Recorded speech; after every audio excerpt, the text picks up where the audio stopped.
Juda ko'p psixologlar ayol energiyasi haqida gapiradi. Ayol energiyasi o'zi bu nima? Ayolning ayollik energiyasi aslida tabiiy ilohiy kuchi.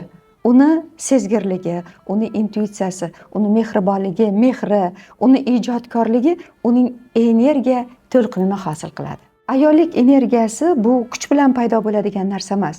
U hislar bilan, hissiyot bilan paydo bo'ladigan narsa. Oddiy qilib aytganda u energiya, muhabbat energiya, sevgi energiya oqimi hisoblanadi. Siz hozir ayollik energiyasi oqimi haqida gapirdingiz. Energiya oqimi qanday yoqadi? Bilasizmi, ayol energiyasining oqimi bu xuddi to'lqinlarga o'xshaydi. Dengiz to'lqinlarini ko'z oldingizga keltiring-da, quyosh tushib turganda yaltirab dengiz to'lqinlari ko'rinib turadi. Ayol energiyasining hissiy oqimlari energiya oqimiga o'xshab ketadi. Aslini olganda ayol yig'lagisi kelganda yig'laydi. Ayol kulgisi kelganda quvonib kuladi. Ayol charchaganida to'xtaydi. Bu ayolning haqiqiy energiyasining paydo bo'lganligidan yoki haqiqiy tabiiy energiyasi borligidan o'zi aslida. Bilasizmi, ayol energiyasini ko'pchilik tushunmaydi. Aslida ayol energiyasi majburlanmaydigan, zo'rlanmaydigan, bosim qilinmaydigan energiya. Agar ayolga nisbatan bosim qilinsa, agar zo'rlansa yoki nimadir majburiyating bor, sen buni qilishing kerak deyilsa yoki ayolni o'ziga katta majburiyat olsa-yu va katta kuch bilan buni bajaraman desa, albatta ayol energiyasi buziladi va to'xtab qoladi va bloklarga uchraydi. Unda ayollik energiyasining mohiyati nima? Ayollik energiyasi bu majburlamaydi. U erkin oqadi. Aslida u urushqoq energiya emas, yumshatuvchi energiya. U shoshilmaydi, bosim qilmaydi va muhabbat bilan harakatlanadi va butun joyga, umuman u inson organizmiga bo'lishi mumkin yoki butun olamga o'zini yumshoq energiyasini tarqatadi. Ya'ni ayol energiyasining mohiyati yumshoqlik, muhabbat, sevgi, ijodkorlikdan iborat. Aslida ayol energiyasining mohiyati shundan iboratki, u men buni qilaman emas. U tabiatga, borliqqa, Xudoga ishonib, mutlaq ishonch bilan harakatlanadi. Aslida u energiyaning o'zi, ya'ni bajaruvchi energiyaning o'zidir. Ayolning energiyasining asl mohiyatida qilaman demaydi. Qilingan energiyaning o'zi bor unda. Qilingan, bajarilgan, tayyor bo'lingan, hamma narsa tayyorlab qo'yilgan, istasa hamma narsa hosil bo'ladigan energiyaning o'zidan iborat. Ayolning intuitsiya oqimi qanday oqim? Juda ham chiroyli gap.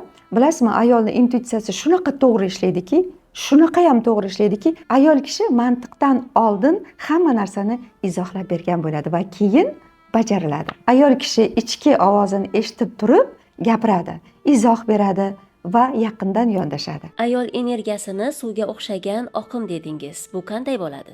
Haqiqatdan ham ayol energiyasi xuddi suv to'lqinlarining oqimiga o'xshaydi. Masalan, suvni bir joyga solsangiz, u qolipga moslashadi va o'sha qolipga moslashib o'sha yerda turadi. Ayol energiyasi ham xuddi shunday. Uni ushlab bo'lmaydi, uni berkitib bo'lmaydi. Uni qayerga qo'ysangiz, ayol energiyasi o'sha joyda moslashadi va o'sha joyni yoritadi va gullatadi, yashnatadi. Shuning uchun ham ayol energiyasi har doim gullatuvchi, yashnatuvchi deyiladi. Xo'sh, bu ayollik energetik oqimi qachon to'xtaydi? Juda ham to'g'ri savol. Ayol energiyasi to'xtaydimi? Ha, to'xtaydi, u bloklanadi. Nimaga desangiz, ayol o'zini kamsitsa yoki men kamman desa, men qandaydir baxtga munosib emasman deb tushunsa va kimlardir tomonidan majburlansa, istak xohishlari inobatga olinmasa va erkaklar tomonidan nazoratni qattiq ushlab turilsa yoki eri tomonidan yoki ota-onasi tomonidan nazorat qattiq ushlab turilsa, ayollar energiyasi bloklarga uchraydi va yopilib qoladi. Bu paytda ayol haqiqiy mohiyatidan biroz chetga chiqadi, qattiqlashib qoladi.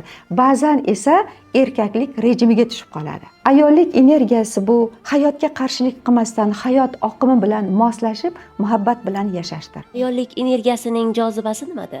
Ayol energiyasining jozibasi uning go'zal tabassumida, uning qalbidagi muhabbatida, ishonchida, sevgisida va uning ijodkorligida. Agar ayol o'zidan kelib chiqib ijod qiladigan bo'lsa, u ilhomlanadi va qalbida muhabbati jo'sh uradi. Bu paytda ayol energiyasi xuddi quyosh energiyasiga o'xshab butun olamga tarqaladi, atrofdagilarga tarqaladi va ularning ham ishi yoki qanaqadir hayotida go'zalliklar yuz berish boshlaydi.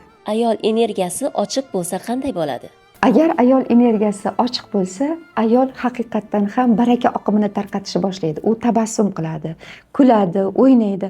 U o'zidan baxt hissini to'lqinlantiradi va bu baxt hissi butun olamga haqiqatdan ham taraladi. Haqiqatdan bu paytda ayolning intuitsiyasi shunaqa zo'r ishlaydi, hamma narsani oldindan sezib turadi, hamma narsani xuddi oldindan ko'rib turgandek bo'ladi. Tasavvurlari juda chiroyli ishlaydi va bu haqiqatdan ham barakali ayollar sifatiga kiradi. Shuning uchun ham bu ayollarga biz aytamizki, jozibador ayol ekan deb aytamiz. Ha, tushundim. Unda ayol energiyasi bilan erkak energiyasining farqi nimada? Juda ham zo'r savol bo'ldi. Ayol energiyasi bilan erkak energiyasining haqiqatdan farqi bor. Buni farqini bilmoqchi bo'lsangiz, hoziroq pastdagi linkni bosib Telegram kanalimga o'ting. Men u yerda sizga maxsus dars tayyorladim.